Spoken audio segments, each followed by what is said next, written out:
میں زندہ ہوں اس مادی دنیا میں، میں زندگی کا تجربہ کرنے آیا ہوں، اور میرا یہ تجربہ خوشگوار ہوگا، اس کی کوئی بھی قیمت میں بھروں گا۔ جو اندرونی کشمکش سے گزر رہا ہے اور باہری دنیا سے حل ڈھونڈ رہا ہے، اس کو تم کیا کہو گے؟ یہی نا کہ بے وقوف ہے۔ تو جو گرو کے پاس، ماہر نفسیات کے پاس اپنی اندرونی کشمکشوں کو لے کر جا رہا ہے، وہ کیوں احمق نہیں ہے؟ دیکھو، جن کے اندر جنگ لگی ہو وہ باہر کی دنیا میں کیا ہو رہا ہے اس میں نہیں پڑتے۔ جنگیں ملک لڑیں یا فرد، اپنی لڑائی خود ہی لڑنی پڑتی ہے۔ ہر شخص الگ ہے، ہر شخص الگ راستے کا مسافر ہے۔ تمہارے راستے کو باہر کا کوئی شخص کیسے بتائے گا؟ جب جنگ تمہارے باطن تک پہنچ جاتی ہے، جب تمہاری اپنی ہی نفسیات تمہاری دشمن ہو جاتی ہے، تو یاد رکھنا، تمہارا کسی گرو، کسی نظریے کو، کسی نظام کو ماننا بس تمہارا ایک اور جھوٹ ہوتا ہے۔ یقین نہ آئے تو اس وقت خود کو دیکھا کرو جب تم کسی گہرے اندرونی اضطراب کا شکار ہوتے ہو، جب کوئی قریبی مرتا ہے، جب کسی کی فیملی ٹوٹتی ہے۔ اس وقت تم کسی بھی باہری سسٹم کا کوئی بھی مشورہ قبول نہیں کر پاتے۔ جب خود پر بیتتی ہے تو باہری نقشے بیکار ہو جاتے ہیں۔ کوئی اپنا راستہ کسی اور سے پوچھ رہا ہے تو یقین کرو وہ اپنی عقل کو، اپنی سمجھ کو خود قتل کر رہا ہے۔ ہاں، اگر پوری بیداری کے ساتھ اس کشمکش کو دیکھو، اسے محسوس کرو، پورا فوکس، پوری شدت اس اندرونی جنگ کو دے دو، تو اسی شدت میں، اسی سوز میں وہ وجہیں خود بخود جل جاتی ہیں جو اذیت کو جنم دے رہی تھی۔ اور یاد رکھنا، وجہ بس ایک ہے، اس ماحول کو، ارد گرد کو، سماج کو جس میں تم ہو اس کا نہ سمجھ پانا۔ مسئلہ یہ ہے کہ تم سادہ، براہ راست اور فطری زندگی جینا بھول چکے ہو، اور اگر تم واپس اس سادگی کی طرف لوٹنا چاہو تو کوئی طریقہ، کوئی فارمولہ، کوئی نظام تمہیں وہاں نہیں لے جا سکتا، اور تم یہی طریقے، فارمولے اور سسٹم مانگ رہے ہو۔ تم کوئی مشین نہیں ہو، مشین کی طرح بیہیو مت کرو۔ زیادہ تر لوگ مگر یہی مشین بن چکے ہیں، چونکہ وہ سمجھتے ہیں کہ کسی طریقہ کار کے ذریعے وہ مکمل ہو جائیں گے، انہیں سکون مل جائے گا، وہ ایک دائمی امن پالیں گے۔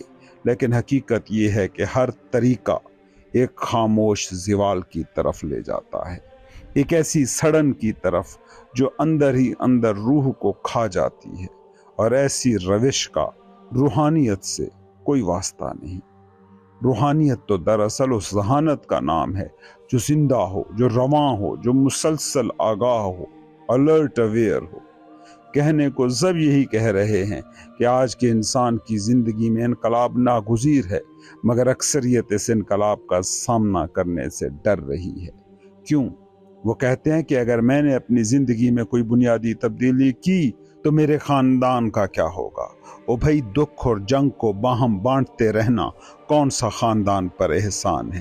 میرے دوست ناراض ہو جائیں گے تو اب کون سا دوستوں کی راحت بن رہے ہو؟ اپنی کشمکش، اندرونی نفسیاتی زہر کو ان کی زندگیوں میں بھی انڈیل رہے ہو۔ میرا سماجی اسٹیٹس بگڑ جائے گا، اب کون سا سنورا ہوا ہے؟ سب ہی سب سے جھوٹ بول رہے ہیں۔ یاد رکھنا، اگر تم خود سے جھوٹ بول رہے ہو تو سارے ارد گرد کے لوگ تم سے جھوٹ ہی بول رہے ہیں۔ تمہاری زندگی کا تجربہ زہر ہو چکا، تم ایک زندہ جہنم بن گئے ہو، اور کہہ یہ رہے ہو کہ خاندان کا کیا ہوگا، دوستوں کا کیا ہوگا، سماجی اسٹیٹس کا کیا ہوگا۔ اصل سوال ایک ہے، وہی اپنے سامنے کیوں نہیں رکھتے؟ تم خود کیا محسوس کر رہے ہو؟ اگر تم پر بیت رہا زندگی کا تجربہ زہر ہو چکا ہے تو ضرورت ہے ایک بغاوت کی، ایک ایسی گہری، شدید تبدیلی کی جو تمہیں جھنجھوڑ دے۔ یہ کیا بے وقوفی ہے کہ اندر زہر ہو گیا ہے، نفسیات الجھ کر گورکھ دھندا بن چکی ہے، خود اور ارد گرد کا تعلق سارے کا سارا کنفیوزڈ ہو گیا ہے، اور تم بیٹھ کر حالات کا رونا روتے رہو۔ اپنی اس نام نہاد جھوٹی ترقی کا اعلان کرتے رہو، روحانی ترقی کے طریقے کھوجتے رہو، خواہشوں کے پیچھے بھاگتے رہو کہ جن کے پیچھے صدیوں تک بھاگ کر تم نے کچھ نہیں پایا۔ وقتی طور پر عارضی خوشی کو کھوجتے رہو کہ جس کے بارے میں یقین ہے کہ یہ خوشی بھی دکھ میں بدل کر رہے گی۔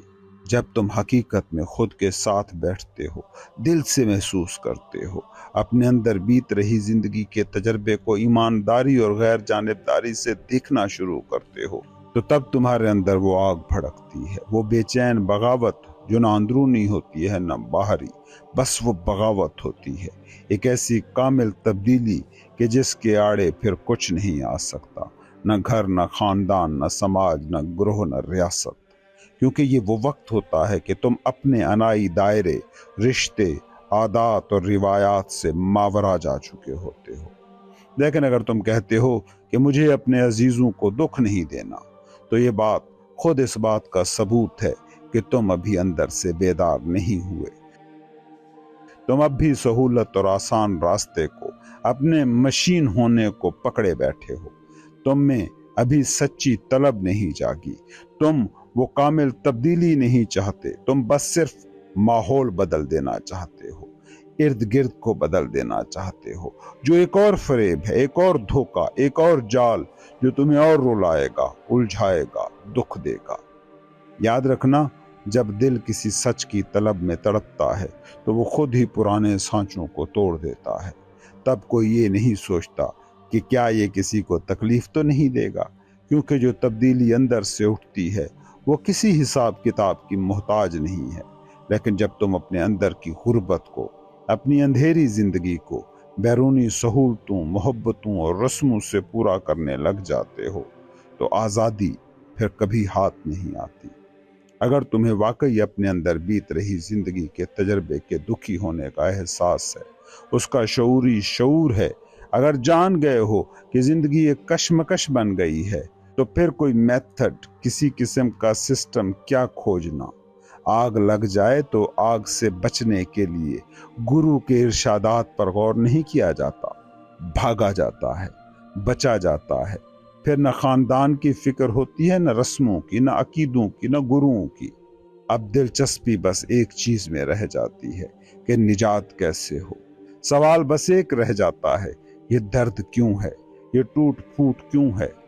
اور جب تم اس جستجو میں نکلتے ہو تو میں ایگو کی دیواریں خود بخود گرنے لگتی ہیں۔ لیکن جب تک تم میں کو تھامے ہوئے ہو، اپنی ذات، اپنی حد، اپنے خول کو، اپنی شناختوں، اپنی آئیڈینٹیفیکیشنز کو، باہر سے جمع شدہ چیزوں کو، تب تک بدلے گا کچھ نہیں۔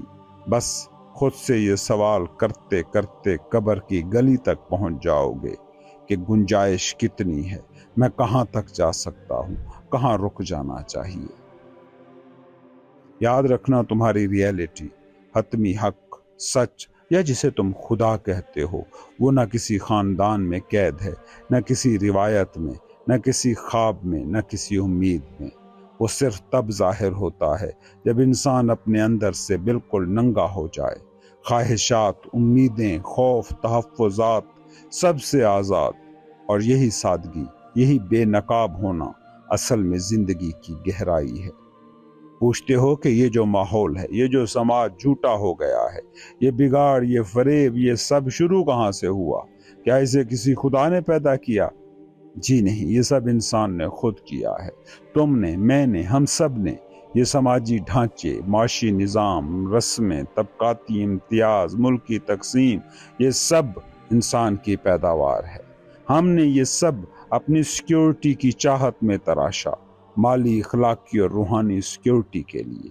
ہم نے ایک ایسا ماحول، ایسا سماج بنایا جس میں استحصال ہے، خوف ہے، درجہ بندیاں ہیں۔ یہ فطرت کی طرف سے نہیں آیا، یہ تمہارے اور میرے ہاتھوں بنا ہے۔ اور جب تک تم اندر سے کسی تحفظ، کسی ملکیت، کسی پہچان کو تھامے رکھو گے، تم ہر نظام کو، چاہے وہ سرمایہ داری ہو یا اشتراکیت، آخر کار اسی ظلم و جبر کا نیا چہرہ بنا دو گے۔ لفظ بدل جائیں گے، جملے بدل جائیں گے، لیکن تمہاری اندرونی حالت وہی رہے گی۔ تم کسی نئے نظام کے غلام بن جاؤ گے، کیونکہ تم نے اپنی جڑ نہیں بدلی، بس پردہ بدلا ہے۔ رسومات، رسمیں، عقیدے، خوف، یہ سب تم نے صدیوں میں گھڑے ہیں، تم نے انہیں پالا ہے اور پھر انہی کے غلام بن گئے ہو۔ تم نے ایک جھوٹا ماحول خود پیدا کیا ہے اور اب اسی میں قید ہو۔ پوچھتے ہیں یہ سب بگاڑ پیدا کس نے کیا؟ کیوں؟ تاکہ کوئی نجات دہندہ آئے اور ہمیں اس غلاظت سے نکالے۔ ہم چاہتے ہیں کوئی آئے اور یہ دنیا جنت بنا دے، لیکن اپنی ضد، امید، خوف اور پسندیدگی کو ہم پھر بھی نہیں چھوڑتے۔ جب تک تم خود اپنی بنائی ہوئی دیواروں کو نہیں توڑو گے، کوئی نظام تمہیں آزاد نہیں کرے گا۔ نظام آئے گا، صفائی کرے گا اور پھر تم اسی کے غلام بن جاؤ گے۔ نئے الفاظ ہوں گے، نئے جملے، مگر قید وہی پرانی۔ اسی لیے میں ہمیشہ کہتا ہوں کہ اگر تمہارے ایکشن اور تھاٹس کی موٹیویشن صرف ارد گرد کا ماحول ہے تو تمہارا ہر عمل، ہر سوچ غلط ہی ہوگی۔ درست ایکشن بس وہی جو ارد گرد ماحول کی گہری سمجھ سے ابھرے۔ یہ سمجھ ہے نروان۔ اسی لیے میں ہمیشہ کہتا ہوں کہ بیداری کا رستہ ہمیشہ انفرادی رہا ہے اور رہے گا۔ جب فرد بیدار ہوتا ہے تو وہ ایک نئی فضا بناتا ہے، ایسی فضا جو ساکت نہیں، جمود زدہ نہیں، بلکہ رواں ہے، تازہ ہے، بیدار ہے۔ ایک زندہ معاشرہ وہ ہے جو مسلسل بدل رہا ہو، بڑھ رہا ہو، جو کسی حتمی مقام پر رکتا نہیں، جو مسلسل نیا ہوتا ہے۔ اپنی دنیا آپ پیدا کر اگر زندوں میں ہے، سر آدم ہے، ضمیر کن فکاں ہے زندگی۔ لیکن تم کیا کرتے ہو؟ ایک ہدف طے کرتے ہو، اس کے پیچھے بھاگتے ہو، اور جب وہ حاصل ہو جائے تو رک جاتے ہو، سوکھ جاتے ہو۔ ریاست بھی یہی کرتی ہے، ایک نصب العین بناتی ہے، اس تک پہنچتی ہے اور پھر زوال میں چلی جاتی ہے۔ لیکن اصل حقیقت یہ ہے کہ فرد کو ہمیشہ روانی میں رہنا چاہیے، کبھی ٹھہراؤ میں نہیں، کبھی انجام کی تلاش میں نہیں۔ جب فرد مسلسل نیا ہوتا ہے تو معاشرہ بھی نیا ہوتا ہے۔ کرما، جسے سنسکرت میں عمل، کارگزاری یا اسباب و علل کا نظام کہا جاتا ہے، در حقیقت اسی ذہنی بوجھ کا نام ہے جو ایک نہ سمجھی گئی فضا میں جنم لیتا ہے۔ جب کوئی فرد اپنے ماحول، چاہے وہ ماضی ہو یا حال کو، پوری گہرائی سے نہیں سمجھ پاتا تو وہ اس ناسمجھی کے ساتھ جیتا ہے، فیصلے کرتا ہے، رد عمل دیتا ہے اور یوں اپنی قید کو مزید گہرا اور پیچیدہ بناتا چلا جاتا ہے۔ سمجھ کی کمی ایک زنجیر ہے، ایسی زنجیر جو ہر نئے ایکشن کو پچھلی لا علمی کے ساتھ باندھ دیتی ہے۔ یہ لا علمی محض کسی بیرونی فیکٹر کا نتیجہ نہیں، بلکہ ہمارے اندر کے تعصبات، ترجیحات اور نام نہاد روحانی خواہشات کی پیداوار ہے۔ کوئی فرد سچائی کی تلاش میں ہو، شہرت کا بھوکا ہو، قومی تعصب کا مارا ہو یا اپنے شعور کو وسعت دینے کی خواہش کا مبتلا ہو، جب تک اس کا ذہن ان تمام داخلی پیچیدگیوں سے آزاد نہیں ہوتا، تب تک وہ اپنے ماحول کو براہ راست کھلے دل و دماغ سے نہیں دیکھ سکتا۔ جب انسان اپنی محدودیتوں سے باخبر ہوتا ہے، جب وہ اپنی انا، غرور اور دکھاوے کی شدید خواہش کو دیکھتا ہے، تو اسی باخبری میں ہی تبدیلی آغاز ہوتی ہے۔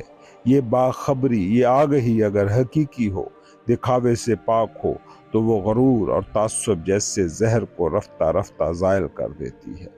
لیکن اگر اس کا سامنا کرنے کی بجائے اسے چھپایا جائے تو یہی چیزیں انسان کے اندر مزید بیماریوں اور جھوٹے ری ایکشنز کی شکل میں پنپنے لگتی ہیں۔ اس لیے ضروری ہے کہ ہر لمحے ایک نئی تازگی کے ساتھ جیا جائے، بغیر اس بوجھ کے جو ماضی کی لا علمی یا حال کی الجھنوں نے پیدا کیا ہے۔ ایک ایسا ذہن جو ہر وقت نیا ہو، جو یقین کی غلامی، علم کے غرور یا کسی روحانی شناخت کے زوم سے آزاد ہو، وہی زندگی کو ایسے جیتا ہے جیسے بہاؤ کے ساتھ بہنا، بغیر رکاوٹ، بغیر کشمکش، بغیر کسی کوشش کے۔ یہ آزادی ہی حقیقی زندگی ہے، وہ زندگی جو کسی بوجھ کی نہیں، کسی یادداشت کی نہیں، بلکہ لمحہ موجود کی گود میں پروان چڑھتی ہے۔